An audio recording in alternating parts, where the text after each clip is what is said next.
What's up, everybody? Welcome to another episode of Walk with Drew. We are back after a long, super long hiatus. It's been about 8 months since my last Walk with Drew interview. We're not really doing seasons anymore. I'm just jumping back into the boat. Back in August. In August as you're watching this in August, and I have with me GJ Hawkins, the timeline preacher, and a special guest. Next interview. And how I found GJ, we were just talking about it beforehand. How I found GJ, I was scrolling on my pastor's Instagram because I create, as some of you guys know, I'm a content creator and I create a lot of content for my church. And I was scrolling on the Instagram page and I seen the timeline preacher with a bunch of fire emojis next to him. I'm like, who's a timeline preacher? That's a cool name, one. I wish I would have thought of that. And two, who is this?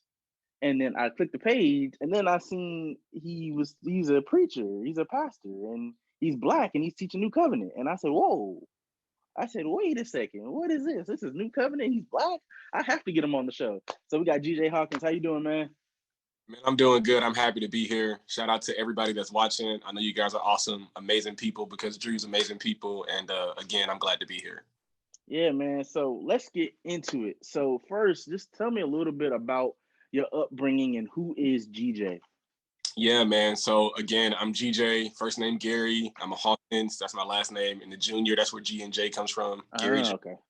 My dad, he founded a semi-mega church, or maybe some would call it a mega church. We've had up to 10 to 15,000 members at our church for a few decades now in Atlanta, called Voices of Faith Church. And I've grown up in that environment, in that church environment, all of my life. And I didn't always have dreams to be a preacher, to be a pastor. I wanted to play basketball, but unfortunately, I'm 5'10", and hoop dreams got a little scary, at that point. But I still love basketball. But no, I feel like I'm doing what God has called me to do. I'm so blessed in this season of my life. I've been married for 3 years now to an amazing wife, Shanna. And we just recently had a baby Selah. Her name is Selah Grace Hawkins, and she's 7 months old now. Wow. So she's been pretty much the center of our life, obviously, for the last 7 months, and I wouldn't trade it for anything. It growing up, in my particular side of town, on the east side of Atlanta, in Stone Mountain. Word. It was amazing, honestly. I mean, I loved my upbringing, and I can say that I was probably a bit more privileged than other people on my side of town, because God, just really, had blessed my family a lot in my childhood. And I think it, really exposed me to a lot of different things early on. And now as I'm older, I'm 28 years old, I have a lot. Same age. Word. Okay. I have a lot of perspective about a lot of things, and I just try to stay humble through it all. And I'm grateful for what God has done in my life, and I'm looking forward to everything that He has next.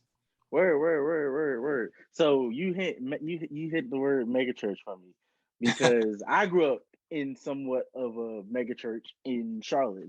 Yeah. Like Victory Christian Center. I don't know if you ever heard of that, but yeah, so what it used to be, a lot bigger than what it is now. But it's in a dome. Grew up, I didn't grow up in, with the actual church pews. So we always grew up with comfortable chairs, and but you talk about like that perspective, because not a lot of people. I know what it's like growing up in a mega church where your church is popping in the city. A lot of people know who your father is. I'm not a PK, but a lot of people know who your father is. A lot of people know who your pastor is. Talk about just one from the vantage point of just like what it was like growing up in a mega church, but then two, what's it like growing up in a mega church where your father's the pastor? Yeah, so it's really funny, man, because it wasn't always like that. Obviously, I mean, we started our living room. I was a very young child at that point, so I don't remember much, but I do remember vaguely having like small group Bible studies with like my uncle and my aunt and maybe a neighbor or two down the street. But no, it started off like in our living room. Then we went to a middle school, and then we went to this church, and then our church outgrew their church, so they kicked us out of their church. Oh, wow. And then we, I guess we finally found the money to start, like a small building type of thing. And so we built the building from the ground up, and we had to go to like 4 services because it was getting so packed. Yeah, And then the early 2000s, so ministry is like Kirk Franklin style back then, right? Everybody's wearing, we clapping, we singing melodies from heaven, all that, right? Yeah. So outgrew that, and then we built this really big facility which seats like 5,000 people, and we had 3 services, but after the pandemic we went down to 2. We also have sister locations across the state of Georgia. We also have a location in Louisiana. But growing up in that environment, man, it was interesting. I will say that it kind of exposed me to like church celebrity culture a little bit. And now that I'm older, I'm not the biggest fan of it. But just to be honest, I mean that kind of what it was like. It was also a lot of pressure because in the community, I mean, I obviously was, a well-known child of a pastor who was well-known, but so I felt like I had to always be on my best behavior. People were always watching me, watching my social media accounts. So it came with a lot of pressure for sure. But like I said a moment ago, I mean, it definitely opened up a lot of doors in my young life that probably wouldn't have been open had my parents not found that, success in ministry. And I think it, helped me also meet God. I think, although my dad and I have very different theological approaches, I am grateful for his leadership, my mom as well. My parents got a divorce maybe 7 or 8 years ago. So that, was interesting as well with just our church dynamic. But I give my parents a lot of credit for my upbringing in the Lord. And I wouldn't be where I'm at today without them. So flaws and all, I'm grateful for my parents and their influence and where I am today. Yeah, it's a very unique story. Definitely growing up and behind the scenes, and you see a lot of times, So with growing up, as a son of a pastor and things of that nature, were you the troublemaker? Because usually, PKs get the. Yeah. I hope I don't offend you by saying PK or not, but PKs get the bad rap that some of them they was wild. Were you a wild child? So growing up, I had 2 older sisters and a younger brother. My dad, he has remarried recently, and my new stepmom, she has 3 kids, but one of them's with my dad, but she also had 2. So I have a very big blended family now. But growing up, it was just my 2 older sisters and my younger brother, and so I would say that my younger brother probably was the one that got in the most trouble. I'll say that. Okay. I had an older sister, like the oldest of her, like she out of the girls would probably be the one that got in the most trouble. And then my younger, we were kind of similar in like mild-mannered, not too much of a troublemaker, just pretty much chill. I don't think that, I got in that much trouble. Obviously, I got in some trouble, but I don't think that, I was the typical stereotype when it comes to the PKs. I was always served, mild-mannered type of child growing up. Okay. Now, did you go to a Christian school too, or did you went to public school? I did in 10th grade. I only went for 1 year, but every public school. Okay, interesting. And it was Catholic school. It was weird. Catholic school? Yeah, it Talk was about that. How did that end up happening? So it was an opportunity for me and my siblings to play basketball there. They, just a lot of dope, exposure to other colleges and things like that. But after 1 year, it just didn't work out. So I went back to public school in my local community. Okay, yeah, because I know the private school. Your private school got the hoopers, so yeah, they do. Yeah. So now, did you have a shot? You saying you had hoop dreams? Did you have a shot, or was it kind of broke? Did you have a shot? Was you a walking bucket? What was you? No. You was getting down? You say was as if I'm not still a walking. I don't know what kind of question that is, but I'm. I don't know if I ever had like a true shot to make it to like D1 or the NBA or anything like that. But as far as your local LA Fitness hooper, like I still get buckets and I still talk my and I hoop, when I'm not preaching. So if you don't see me on social media, pull up to the local LA Fitness, you'll probably find me in there. Okay, cool. And shot is cash. Okay. I don't play sports at all, so I'm the creative. I grew up. See, with me growing up, I went to a private school. I'm 5'9", so ain't no basketball. I tried. So this how bad I was with basketball. Because my private school was so small. It was private school ran by the church. So private school was so small there were 13 guys that tried out for the team. I was one of the 13 guys, and I didn't make it. That's a full basketball team. That's a full basketball team, and I still didn't make the team. And it was 13, it was 12 guys, so I thought I was shooting to make it, and I didn't make it. So I wasn't good. And I tried football for a summer, and then I had a headache one day, and I said, okay, yeah, I'm not gonna play. I'm gonna go home. And then I tried baseball in 6th grade, and then after 1 or 2 practices, I was like, yeah, I was done. So sports was never my thing, man. Okay, I respect it. Yeah, sports was never my thing. I got into journalism in college and Cool. media and Me in too. college, and then I just took off with that. But yeah, so talk about your name. So where did Timeline Preacher come from? Where did that name? Because I wish I would have thought of that. It's a very catchy name, really grab you. So where you think of that at?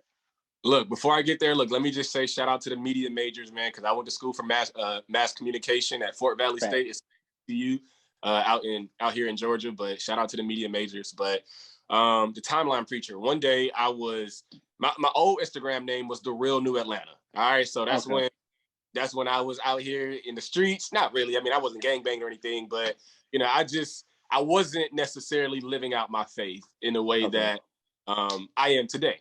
So my Instagram was The Real New Atlanta back then. And then after I graduated college, I felt like the Lord was leading me to follow in my father's footsteps. I didn't hear the audible voice of God or anything like that. But as a new covenant preacher, which I wasn't back then, I believe that, the Spirit is working in us and we get to make our own decisions. And it doesn't have to be like really spooky or like super spiritual in the way that most churches teach hearing the voice of God typically is. I believe that God is in us and like in all of our decisions, like he's at work in them. So I believe that, in this particular moment, the same was true of me. I felt like the Lord was leading me to follow in my father's footsteps. So I remember us going out to lunch one day. And I told him that, hey, I want to be your successor. And my dad, he was so overjoyed. He was so proud. And he was like, bet, well, what we're going to do is we're going to get you in the MIT program at our church so that you can start getting some schooling, so you can get some groundwork in, so that you can get some knowledge, so you can start teaching, whatever the case may be, so you can get a leadership role in our church. So I went through that whole process. And then one day, me and my dad, we took a trip to Louisiana. It was a hurricane that just hit my grandmother's house out there. And I went with him on a trip to basically go rebuild and repair my grandmother's house. And as we were in Louisiana, I was sitting in the car where my dad was at Home Depot or Lowe's, one of them, getting some stuff so that we can lay down some groundwork in my grandmother's apartment. I mean, not apartment, in her ranch. And I felt like the Lord was saying, all right, look, you're stepping into this new ministry role. I want to change your name. I don't know if I was just recently reading a Bible story about how God had changed the name of Jacob or somebody, but I feel like it was a long time ago, so my story's a bit hazy, but I feel like I was learning about that and how God changes people's names sometimes in scripture. And I was like, okay, maybe God wants to change my Instagram name, because I had just listened to a sermon by this preacher who said that God wanted to use what's in your hand. He was preaching from the Exodus story, and he was talking about how, God used the staff that was in Moses' hand to do some really dope things. And so I was listening to this preacher. I had my phone in my hand and I was like, all right, Lord, you want to use what's in my hand. Now, this is before content creation became a thing, at least how it is today, like as far as reels and things like that. This is 4 or 5 years ago. So reels aren't even an idea yet. Right. And, I remember the story. He's like, God wants to use what's in your hand. And I had my phone in my hand. I'm like, all right, Lord, you want me to share my faith through social media. Now, in my community, I didn't see a lot of young Christians, especially young Black Christians who are 21 years old, sharing their faith on social media. We were sharing anything else. We were sharing party flyers. We were sharing twerking videos. We had our spam where we posted what we did that weekend in private, where our pages, weren't being followed by our loved ones. So we were sharing anything but the gospel. So I was like, all right, I'm going to do something unique. So I started to share my faith, and I felt like I just needed a new leaf. And I was like, all right, Lord, what's going to be like this signifier that something new is taking place? I was like, all right, bet, you want to change my name. So I started praying about it. I started asking the Lord, like, what we want to do, had some ideas. I was like, nah, that ain't going to work. So I was like, all right, let's just put some two and two together really quickly. I'm on a timeline and I'm a preacher. All right, timeline preacher it is. Just like that. I got the name. Word. That's dope. That's really insightful. And I feel what you're saying when it comes to like feeling called, because I had a similar story. I mean, I grew up in church my whole life, but I always say I really didn't, like, Jesus really didn't become the Lord of my life till about 6 years ago. Mm, And I, party, did that whole thing and was yeah. out there going crazy, did whatever. And then 2016 happened. And I remember, feeling, I had that moment where I submitted to God.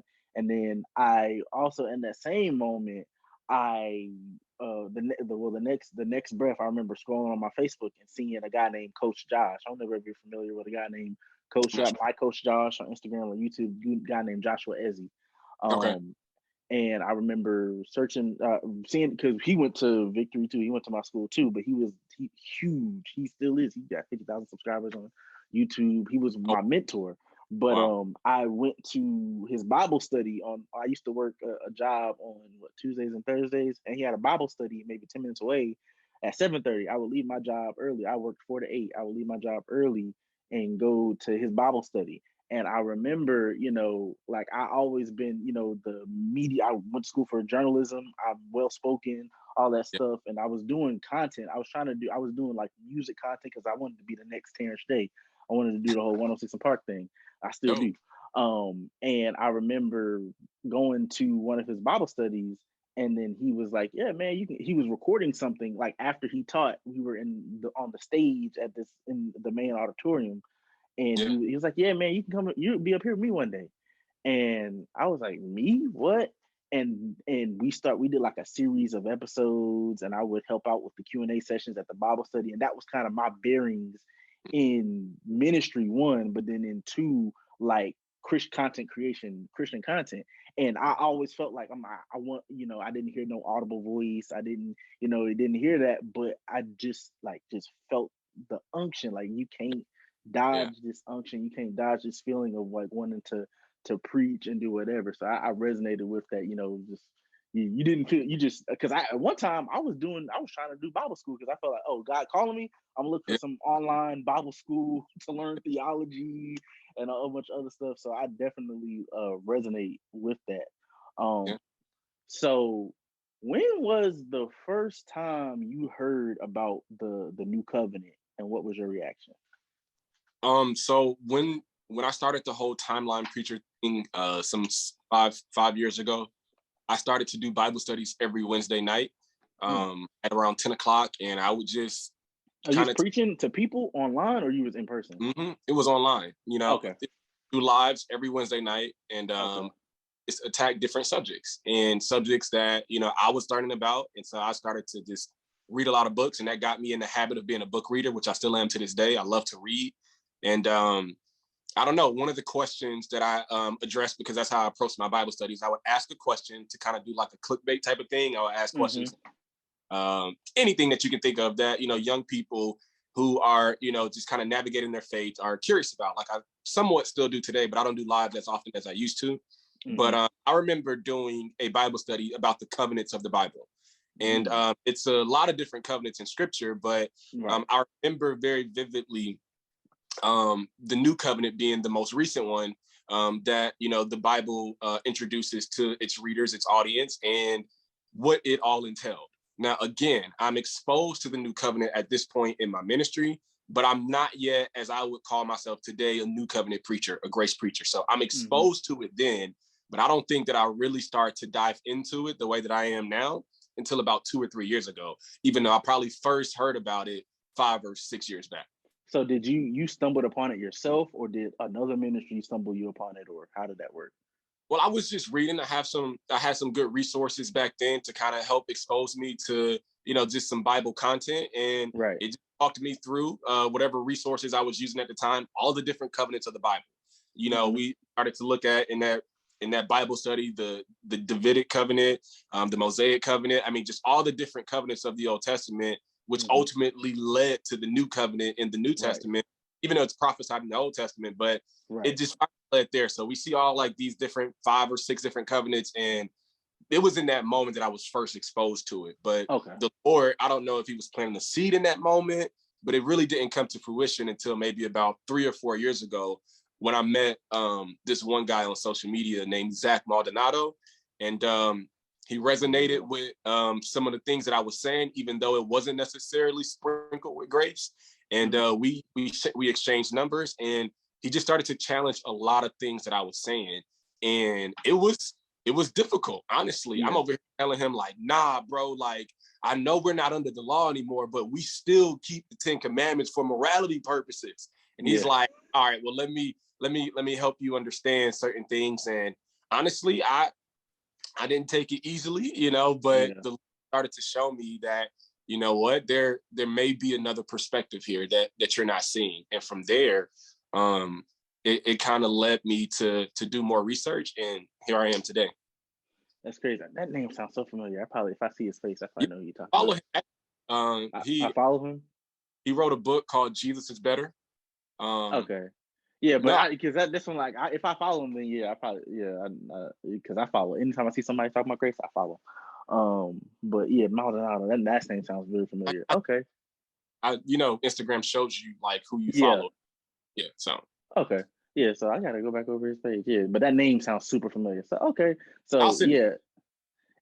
So that's your origin story. My origin story when it came to the new covenant was, I remember, like I said, I was part of that Bible study. I was, preaching. I was like a Pharisee to my friends from college. I was going crazy. Like, you shouldn't be doing that. I'm trying to fix everybody's life. Going crazy with that. And then I want to say it's 2018. It's 2018, and I remember God really started to stir up in me the two words, righteousness and identity. I started to hear those words a lot, righteousness and identity. I'm like, okay, I need to find some sermons on righteousness and identity, et cetera, et cetera. And then at that same time, Kanan started preaching. He started, had been preaching, but he started doing these, what we call ready sessions. What do you call it? Ready sessions. Then it was just online, like just going in. He was talking about the new covenant. He heard of Joseph Prince. He heard all Andrew Womack and all these other people, and he started to regurgitate what he was learning. And running out of time. It's not gonna run out of time. It's not gonna run out of time. If it does, we'll get back in. Okay. And he started to regurgitate all these different things and started really challenging me. And I was like, yo, what is this? And then one day I remember getting on YouTube and I typed in "Awake to Righteousness." My former pastor had one sermon on the church's YouTube channel called "Awake to Righteousness," and I watched that thing religiously. But then one day I'm like, okay, I need to find more preachers than this 30-minute message that's on righteousness, that's talking new covenant. And then I stumbled on a guy by the name of Paul White. I don't know if you're familiar with him. Paul White Ministries is a guy you should look up. He changed my life. Paul White Ministries. And it was "Awake to Righteousness." And it was a 53-minute sermon. I remember sitting on my couch and watching it, and I began to get angry. I was like, where has this been my entire life? Why am I just now finding this? Who is hiding this from us? Why? I began to get so angry. Not like, but like, it's like a zeal. But because I was just like, yo, I've never heard this before. Like, where is this coming from? And I watched that 53-minute sermon, and I sent it to my homegirl. I sent it to a couple of friends of mine, and it changed my life. And I've been on this whole wave ever since. And then, then Pastor C. Kanan, he started talking more about it. He opened up his church. I eventually left my old church, started going to Reddy's New Covenant Church. I started watching the guy Paul White, and then it's just been a tumultuous thing ever since. So, but what brought you over? So at that moment, what brought you? So you talked about a little bit, like stuff started being challenged. But what brought you over fully to like the new covenant? What was it about it it was just the truth that just resonated with it? But what was it about it? Honestly, man, it's really hard for me to put my finger on it. I don't know. I think I might have, read a book by the guy who I was telling you, Zach Maldonado, and to see how just a lot of my beliefs were so rooted in the old covenant, and how if this is the covenant that we live under, it doesn't make sense for me to build a theology around a covenant that is, according to the Bible, obsolete. Right. And so for me, I'm reading all of this seemingly new information because it's not new, right? The new covenant is 2,000 years old. It's really older than that. You'll prophesied about it. Jeremiah prophesied. But I mean, as far as its enactment, right? Like 2,000-year-old covenant. And yet here this newfound information is to me, and it doesn't make sense that I continue to regurgitate old covenant information, not just as something that I'm preaching to other people, but also that I'm receiving for myself as well. And so it just finally started to click for me that, like, if the new covenant is a thing, if it's a reality, then it must be a reality that informs my everyday reality, everyday outlook on everything. And so I don't know, I just started to realize how much of the preaching of today is just a mixed message. You got people that talk about, you know, forgiveness and righteousness, but also talk about, you know, just sacrifice and obedience. And listen, I am not anti-obedience, but I do think a lot of the obedience heavy preachers are like tiptoeing the lines of legalism. I think, you know, there is a place for obedience in new covenant theology. I think it's of real relationship with Jesus. But I think sometimes we stress commandments and we stress rules and we stress regulations. And it oftentimes misses the point of just like being in union with Christ. And another that really helped me to start seeing everything, not just the Bible, but everything through this particular lens, is a very well-known pastor that you're probably familiar with. His name is Judah Smith. And Judah really helped me to start just viewing everything biblically through Jesus's finished work. And honestly, he's been very influential in my life, and haven't met the guy, obviously, but his ministry, his teachings, his books, I started to really, focus in on a lot of his resources, things like that. And it just started to get ingrained in me after a while. And then my heart just started to resonate with the fact that this is truth. I feel most fulfilled when Jesus is glorified in every single moment of my thinking about the Bible and my thinking about God, and haven't looked back since. Yeah, I'm very familiar with Judah Smith and Chad Veach and Rich Wilkerson, all those guys. They're still, and you can talk, they still can, you know, here and there, but it's about 70-80% new covenant. They about there. They're about there. Up to, but Judah, you know, for the most part, you know, he'd be new covenant focused, but not saying that I agree with everything that anybody ever said. Yeah. So you had mentioned, the question just slipped my mind. But so one thing I was gonna talk about. So you said 3 or 4 years ago. So when you were you've been married for you said 3 years now. So did you put her on? How was that like did you put her on? Did she already know? Like, how was that? Yeah, so my wife, she comes from like a super charismatic environment. I don't know if you're familiar with a church called International House of Prayer. They have a big location in Kansas City. But my wife, she was a part of the community here in Atlanta. They have a great emphasize like the gifts of the Spirit, just very charismatic in that particular way, and nothing's wrong with that. But the church that I grew up in at Voices, we have Baptist roots. We're non-denominational now, but we have Baptist roots, so it just wasn't necessarily something that we always focused in on, the gifts of the Spirit like that. But essentially, my wife and I, we early on had very different approaches to the Bible and our understanding of it. I mean, obviously we agree on the main things. Jesus is Lord. So, I mean, there was no issue like that.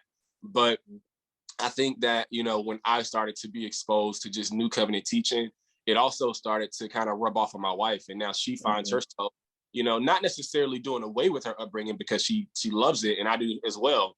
And she still incorporates that in her belief system. But I definitely see her now, you know, turning into a grace preacher herself. And you could say that I guess my studies have rubbed off on her for sure. Yeah. So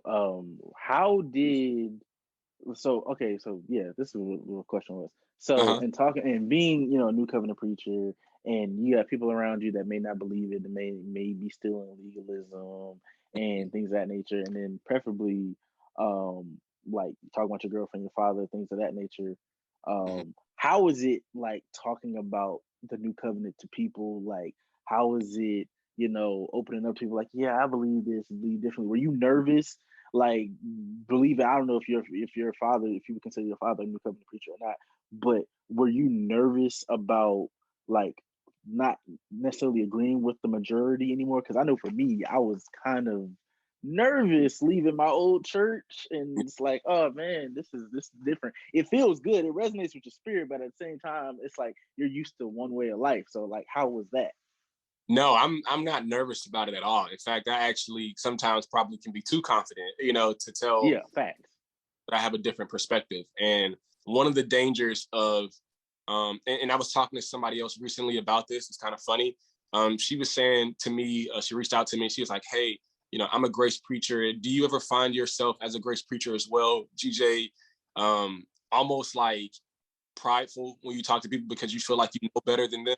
Yeah. And I was like, honestly, sometimes I do find myself like, oh my goodness, like it's cringy just to listen to this person talk. And sometimes when I explain to them my point of view, it can come off a bit prideful. And so I think one of the evidences that, God's grace is working in your life is that, you're also gracious towards other people.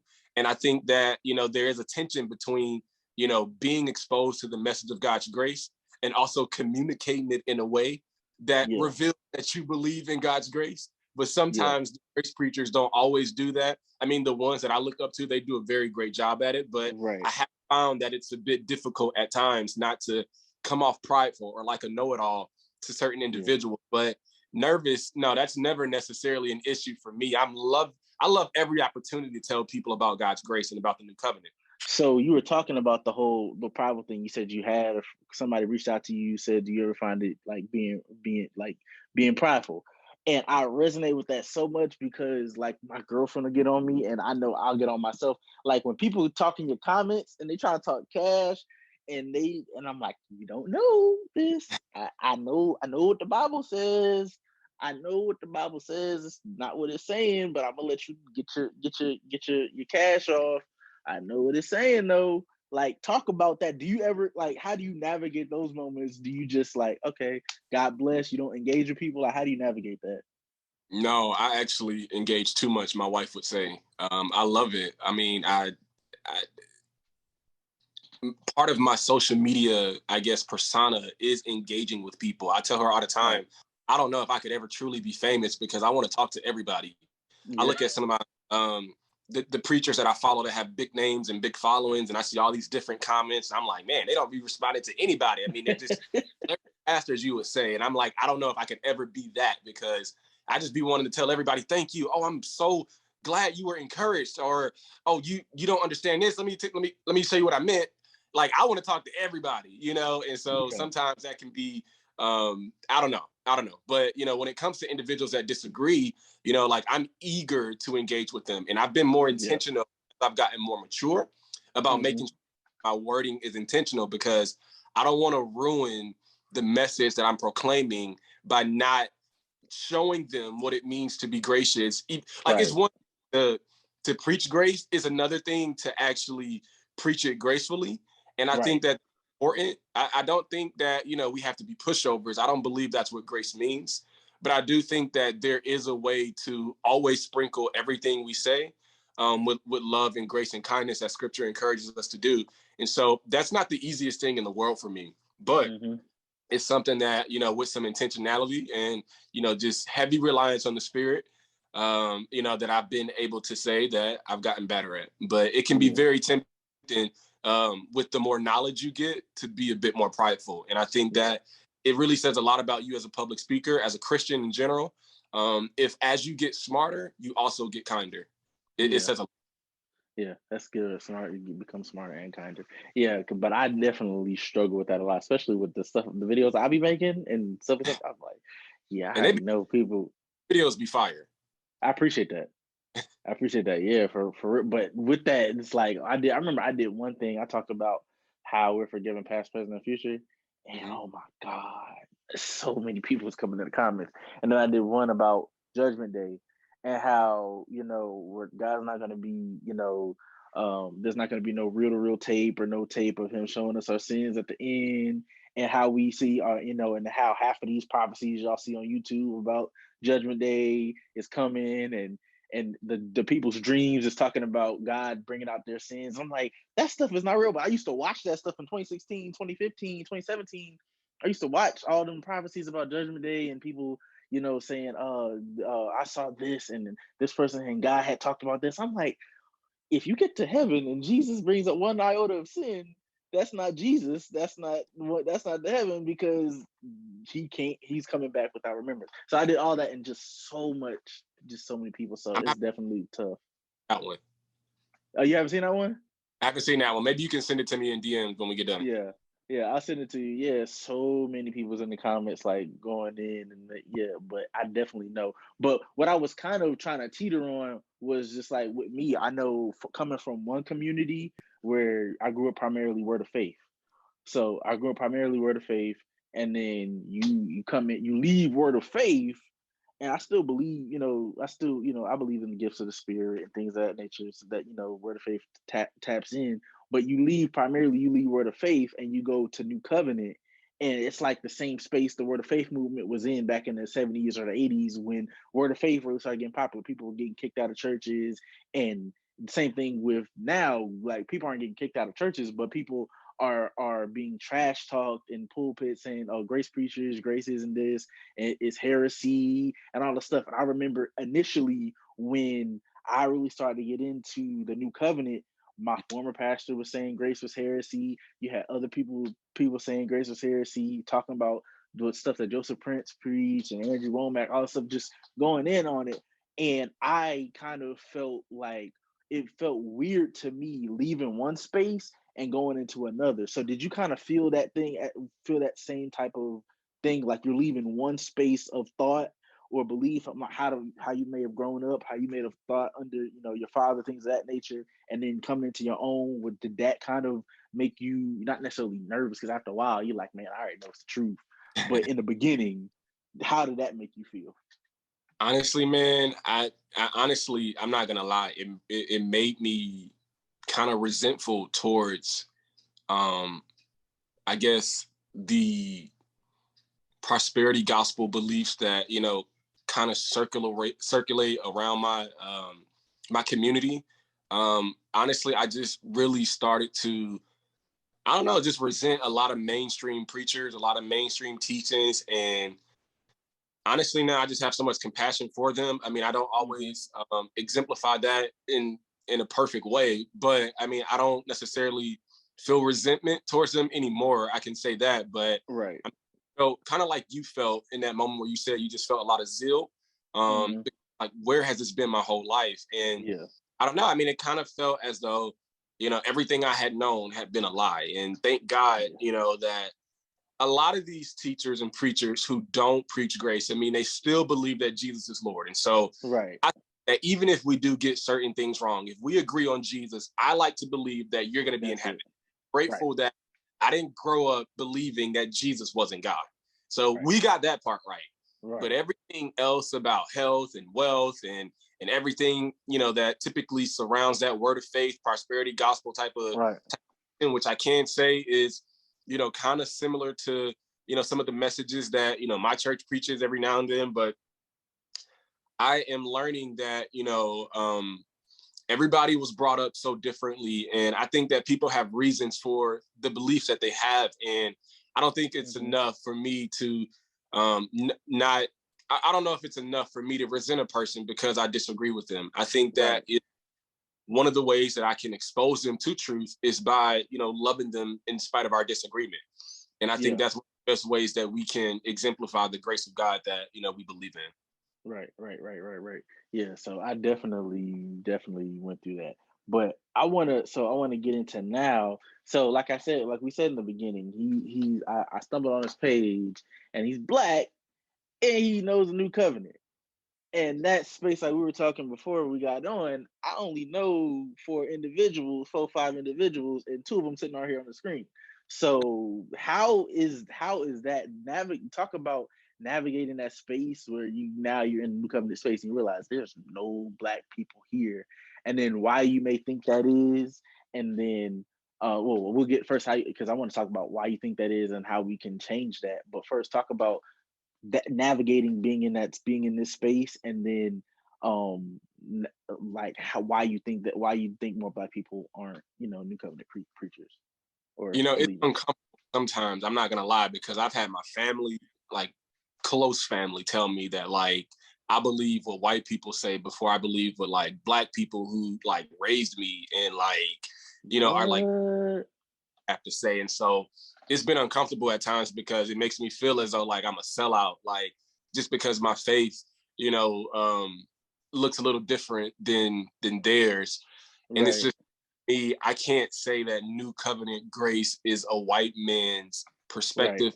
This is in the Bible, right? Like my Yeah. beliefs not based on a white man's teaching of the Bible, but like what I have investigated for myself. If a white man just happens to be preaching truth, I mean, the white man is preaching truth, but I'm just interested in truth. I'm not necessarily interested in the color of the person preaching it.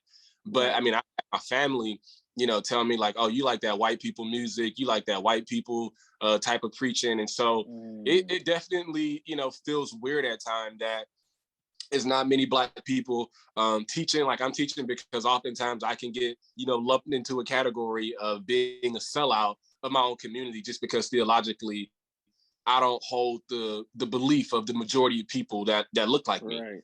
And Yeah. if you ask me why I think, that is, why I think, there aren't many black people that subscribe to New Covenant theology, is because of just the struggle of our upbringing, of our living for the most part. I mean, black people have been not only abused, just like as far as our history taken from us, our dignity taken from us, just historically, but a lot of that came from people who was using the Bible as a weapon to do it, right? Right. The slave owners, I mean, they used scripture in a way that literally stripped our people of our history, of our dignity, of our humanization. And I think that if your theology agrees with white people more than agrees with black people will typically shun you With for that, it. I will also add to and say I think it's a religion plays a big part in it.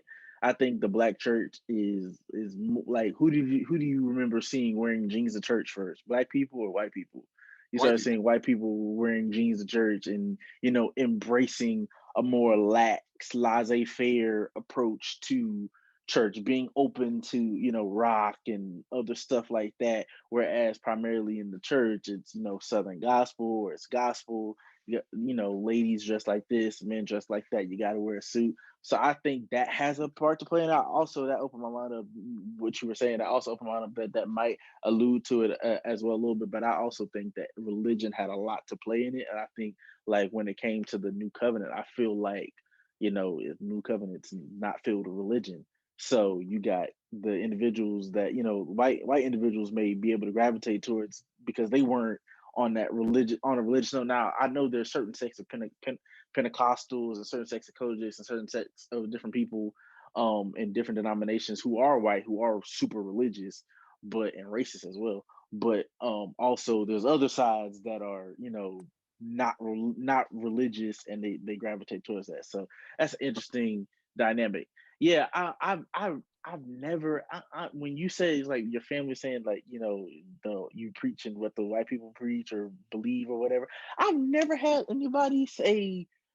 I've never. That's so crazy that you heard Yeah, that. That's yeah, that's so crazy. family. But there are people on social media who would say something similar. And I just Yeah, think that our truth should be based on scripture, not based on who's yeah. preaching, let alone the color of their skin. Yeah, that's so crazy. And I know now for you, I know you're standing up on the word, so it's like it doesn't matter Yeah, what you say, but it doesn't matter what somebody says now. But I know for me, we're trying to reach my community. I'm into the culture. I'm into rap music. I'm into hip hop. I'm into the movies, the TV shows. I'm into the culture. So part of how I try to get across to the my people, my community, is through the what I wear, what I'm into, what I wear, but what I wear, the music that's behind the beats, the skits and stuff. That's how I try to guide that in, because I feel like for our community, for Black people, I feel like because that's not our background in terms of so for some people, it's our background is filled with religion. A lot of people, a lot of Black people's background isn't not filled with religion. So I feel like how I try to navigate that space, I try to mix in hip hop with it, try to mix in the culture with it, just to be able to show you that like the word is malleable. Like one thing you said is like we have a very not necessarily, I wouldn't say completely, but some we could be materialistic, or we could or in general people who are religious, I would say in general, they need to touch something, they need to feel something, and our faith isn't something you can touch or you can feel. By faith, we touch it. By faith, we engage in it. But it's not something we can't touch an altar. We can't, we can't go and see the goat get kicked off of the side of the hill to see our sins get forgiven anymore. You know, now it's all by faith. So I think with a lot of people, a lot of religious people, the trouble maybe sometimes is that people want to feel something.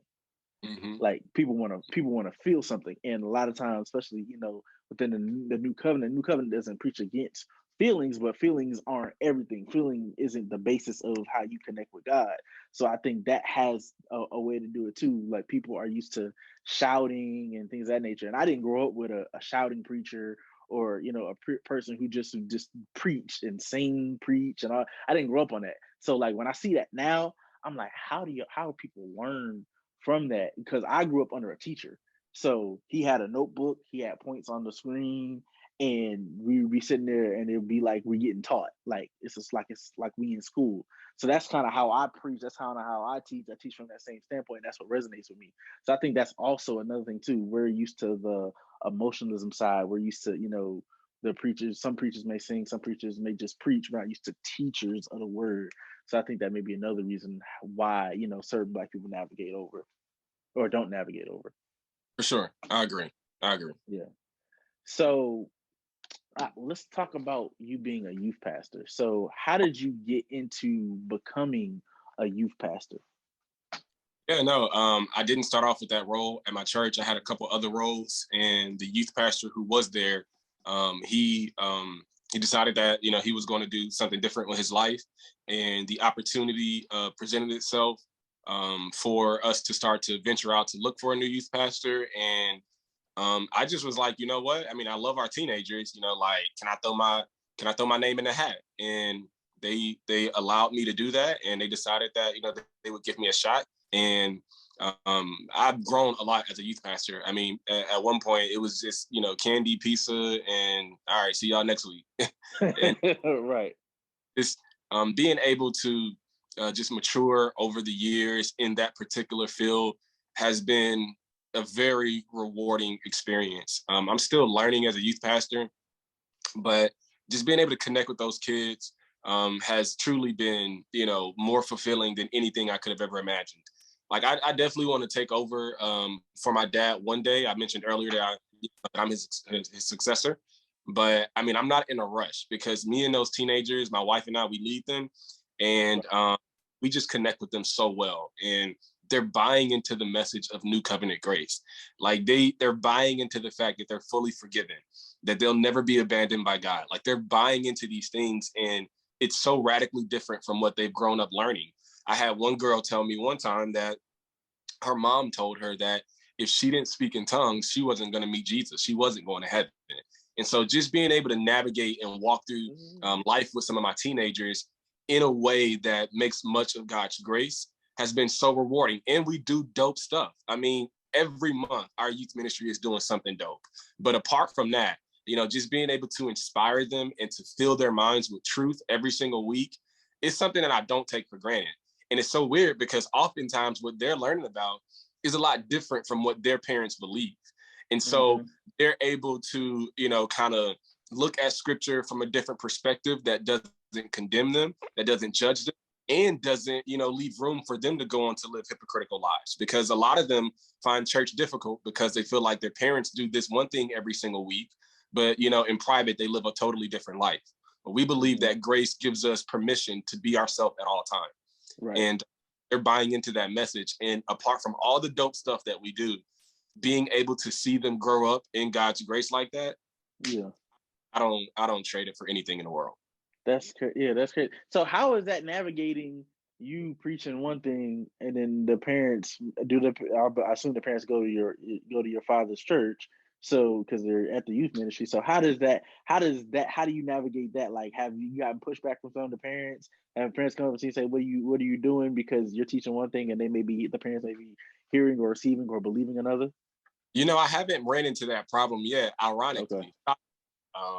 I don't know. I mean, I don't know that I don't know that that's ever been an issue. Maybe the kids are talking to their parents in private, but no parent has ever approached me about the things that we talk about. In fact, when I do get an opportunity to preach at our main congregation, I mean, everybody really does enjoy the perspective that I hold. And so, and people are able to recognize that, hey, you and your father, you guys have a different style of ministry. You have a different style of teaching. And I don't know. I mean, my prayer every day, in private, is that, Lord, I don't want to be a source of confusion at our church, because I mean, I can't preach anything other than what I believe is truth.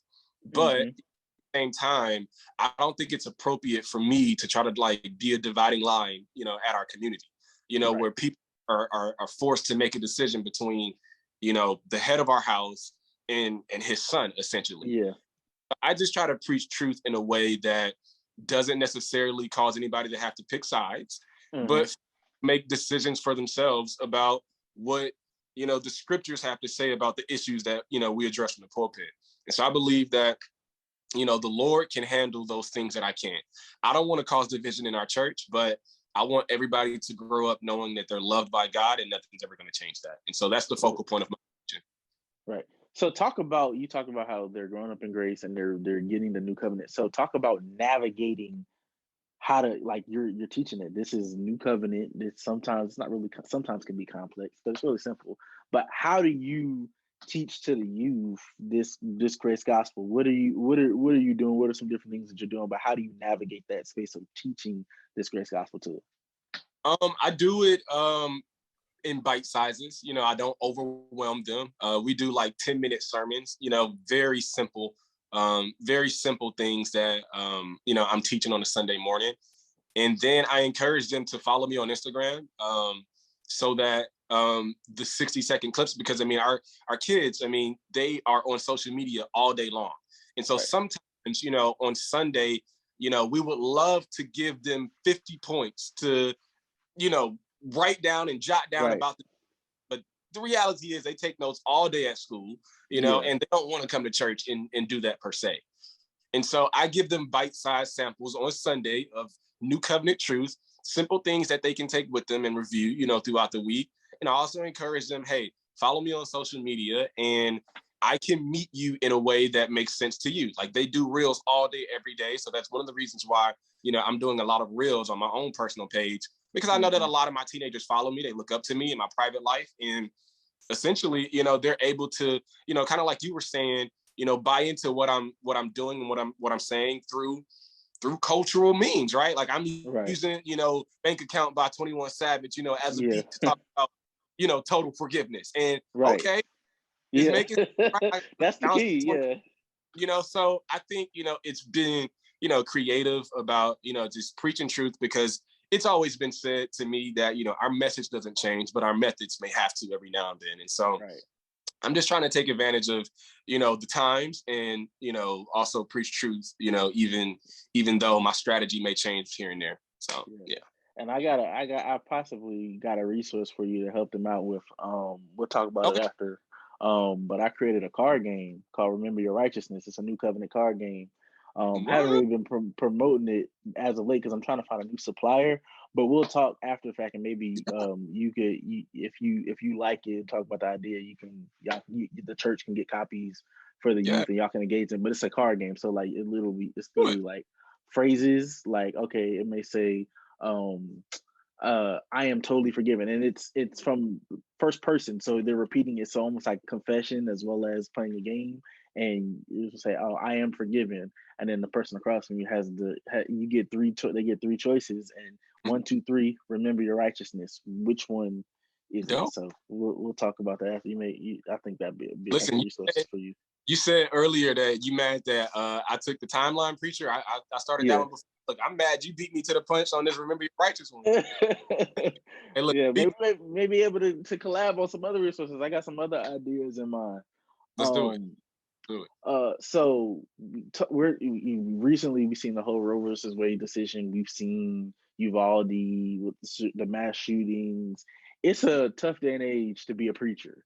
It's a very tough day and age because we're having to navigate so many different topics and tackle so many different subjects. And then as from a personal standpoint, you may not have the answers to some of these things that are going on that your youth may ask you, or people on your who follow you may ask you. So talk about, just, teaching and being a preacher in this day and age, and difficult time. And I see you, you talk about these subjects on your timeline. How do you navigate with these subjects in this whole world where, a lot of stuff's going on, people need answers? How do you navigate with that, and how do you, speak truth to it and remain steady with it? Yeah, no, I mean, I try to do my best in everything to interpret not just the Bible, but even everyday life situations through new covenant grace. And I believe that it's possible. It may not Hmm. necessarily be easy all the time, and it doesn't mean that we're going to always get it right.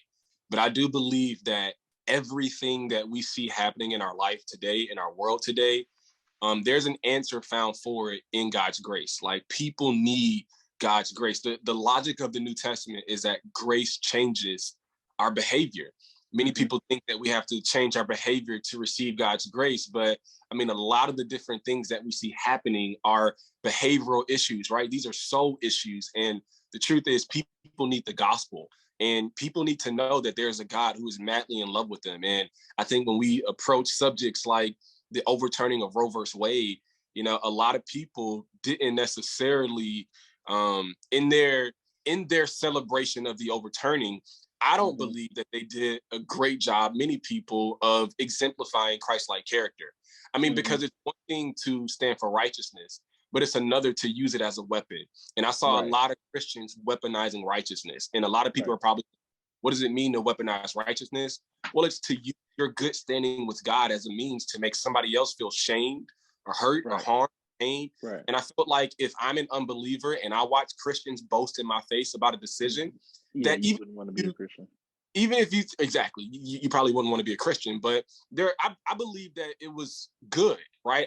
My personal opinion is that I don't believe that you can necessarily legislate morality, but I do believe that if Christians have a vote, right, I can use my freedom, my freedom as a Christian to vote in a way that's consistent with my beliefs. And I'm not for abortion, and so I would vote in that direction, but I'm not gonna laugh in somebody's face, who didn't vote, like me. And I think that a lot of Christians were very boastful. I think a lot of us were very condemning, right? I saw people telling people they're gonna go to hell because of their beliefs. And it's Hmm. just like, Yeah, I saw that too. this is not our message, right? We Right. proclaim a message about God's goodness, because the logic of the Bible is that it's the goodness and the kindness of God that leads people to repent. And Yeah. I believe everything, right? The school shootings, just government, political overturnings, everything can be informed by our beliefs Hmm. about our race. And if we can find a way to do that, I think that we're going to see a lot more results in the world that we hope to be a part of the change in. Yeah. So, was there initially? Have you always been one to speak out and be vocal about these things, or was that, after you got under new covenant, you got under the teachings that kind of flowed out? But have you always been one to want to tackle and touch those controversial subjects? Yeah, no, not really, man. But I feel like as a preacher, people look up to your voice, and I think that they oftentimes want us to say something. And I do think that there is wisdom in not always having something to say about every subject, because the truth Right. is, I mean, sometimes we can speak too quickly and make ourselves look really foolish. And so that's Right. why I kind of my time on the Roe versus Wade overturning. I Hmm. didn't speak too quickly about that. I just wanted to give myself time to ponder and to process, even Hmm. with the shooting in the grocery store, I believe in Buffalo, New York. Right. Um, just giving myself time to grieve, to process. Sometimes you can speak too soon and, just kind of make yourself look really bad. And so you don't want to let, people push you into speaking about something that, you don't have enough knowledge to address, for one. And Right. definitely anybody to push you into saying something too soon.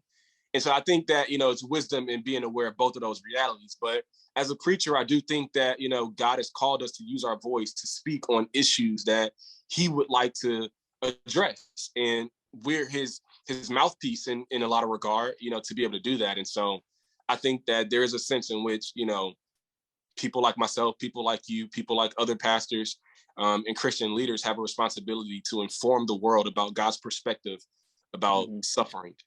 Right. And I resonate with that a lot. And one thing I've taken with me the last couple of years is empathy. Like that's one thing I've taken, like empathy, because before, because growing up how I grew up, and I still, I thank God for my foundation, but initially maybe 5 or 6 years ago when the injustices started happening with black people, I was, on the side of like I'm divinely protected. And I still believe that. But I had to gain empathy the last 3 or so years. I had to gain empathy with understanding the plight or the understanding of people who may not believe the same way I do, or they do, but they still may get in their cars and still feel like, oh, if I see a cop car and a cop pulls me over, they may be, get scared and get fearful. And it took me years to get to a place of being understanding, and I understood, about like what had happened. I knew that what happened was wrong, but the empathy, I had to gain empathy for my fellow black person, my fellow black man, black woman, because I didn't grow up in a sense where my color, I'm a Christian first. I still am a Christian first, but I'm a black, God created me as a black man as well. I'm a Christian first, but I'm a Christian and I'm a black man, but I didn't grow up with being like black as your identity. I grew up like believing, when I went to college, I didn't join the Black Student Union because I thought it was racist. Dead serious. I thought it was racist. Why would you want to segregate with because of how I grew up? So it took a lot of time and teaching and empathy. And I believe, with us navigating the spaces today, I believe that empathy is something like we have to lead with empathy, lead with understanding, lead with compassion, and that's how we open up the door to teach people grace. I wholeheartedly agree. And that's probably one of the things that we're lacking most in just church today, empathy. Yeah. So a huge part of our impact, I believe. Right. And because we don't have to start this thing over again in another 6 minutes, but before we do that, I only have 2 more questions. But before we do that, so you're a content creator, you're doing content on Instagram. I don't know if you have a YouTube. Do you have a YouTube? No, not yet. Okay. You need to get on YouTube. We gotta get you on YouTube, man. I gotta get on. You gotta get on YouTube. But you're a content creator. You're doing the content. How I know how you got into it. You talked about wanting to wanting to share your perspective, and God's giving you this ministry. But then talk about when you don't always feel like doing content. Yes. You don't always feel inspired. You don't always feel super confident. And I know me as a preacher, as a grace preacher, as a minister, I sometimes don't always. I would love to do a What the Bible Really Say Though video every single week, and I have ideas in my head and written down on my notes on my phone to do, but I don't always feel in that river. And I recently taught a message talking about feeling isn't everything at my church, and talking about how you're not always gonna feel, feeling isn't everything, and we shouldn't be led by our feelings. But I know for me, a big part of being a creative, and two, trying to do Christian content, you don't want to be corny, you don't want to be fake, you don't want to be a carbon copy of somebody else. You don't want to just say the good things that you could say to people on your timeline to get a rise and to get people encouraged and stuff like that all the time. You want it to come from a genuine place. You want to get on the camera or create the piece of content and believe in it and be confident with it and feel good about it. You don't want to be from a place of, well, I don't feel like creating today, but I'm gonna go, do this video and I don't feel it, and it might fall flat. To me, sometimes I feel like content falls flat like that. But just talk about that space of you being a content creator, being a Christian, being a preacher, and not always feeling it, not always feeling confident, not always feeling, believing. Not you're always believing, but maybe some days like, man, I don't feel like it. I'm struggling right here, right now. I don't feel like preaching. Just talk about that space. Yeah, man, I think it's okay for us to admit that, that is where we live sometimes. I think, it is very easy to give cliche type of answers to everything. Oh, no, I'm blessed and highly favored. I'm always, ready to tell the Lord's goodness, right? It can be easy for us to do that, but that's one of the reasons why our generation just isn't interested in what we have to say, because I mean, everything just seems like plastic smile theology, but I'm not plastic smiles. Like, I believe we have good reasons for the hope that we have in Christ. And I think that message leaves room for us to not feel it sometimes. I love that sermon title that you just said. What was it again? It was feeling isn't everything. Feeling isn't everything. I mean, that's so important, and it's so good. Honestly, I might have to go back and check out that sermon. I did see a few clips. The clips that I did see were awesome, but it's so true, man. And I think that more people need to know that, like, it's okay if you don't always feel it. It's okay if you don't always feel God's presence. It doesn't mean that he's not there. Right. It just is the fact that you're human and that you're still loved by God anyway.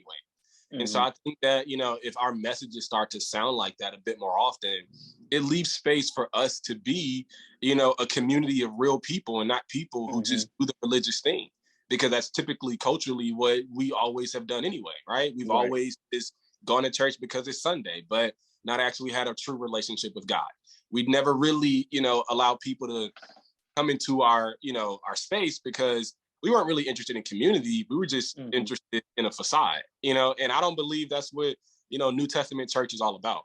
And so I believe that, you know, it's okay for Christians to say, you know what, I don't always feel like preaching. I don't always feel like creating content, because to be honest, I'm low key in that season right now.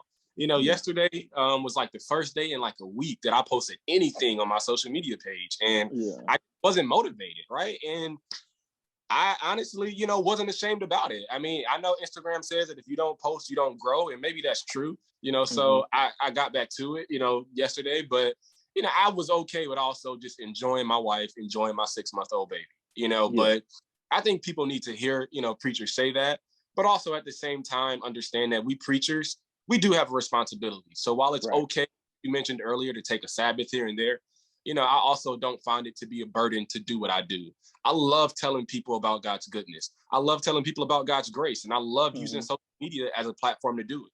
So I'm not going to crucify my humanity, you know, so that the world can think I'm some picture perfect preacher.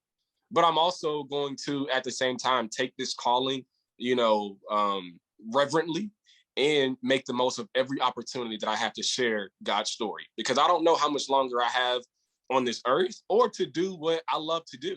So I want to make every day count, take everything one day at a time, and make sure that the world feels loved by God through what I have to say. So I really resonated with that whole piece. I definitely, as of late, have been. It's ironic that I had to preach that message and I was going through what I was preaching. Like, I don't always feel like it. I have those times or those seasons where I feel just like blah. I don't feel anything, but you know, it's still, you know, what my pastor would tell me is like, you still have a responsibility. Like, it's still a responsibility to, you know, get the word out there and do those things. And so I really resonated with that. And, you know, but that it's also okay too sometimes that, you know, that you don't feel things.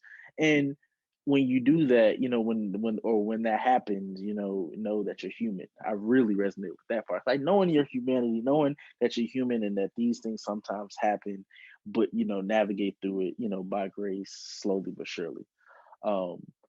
So I wanted to kind of just ask you to kind of end it off, just like, what's next for the Timeline Preacher? What's next for GJ?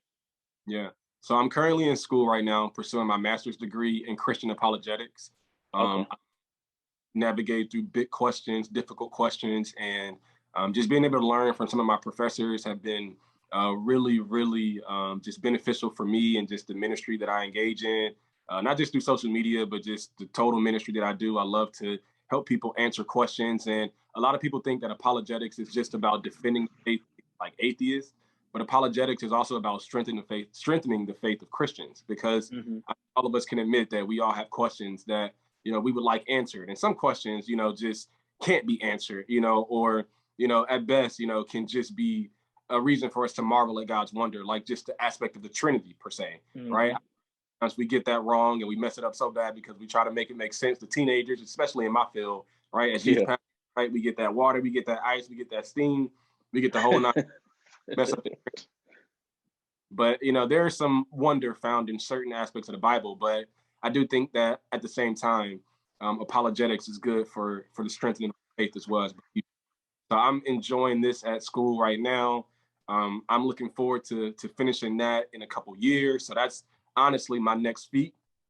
But I do want to start writing some books, but school has me swamped, just to be honest with you. And yeah, so between school and books and just greater ministry at my church, those are some of the things that you guys can expect from me next.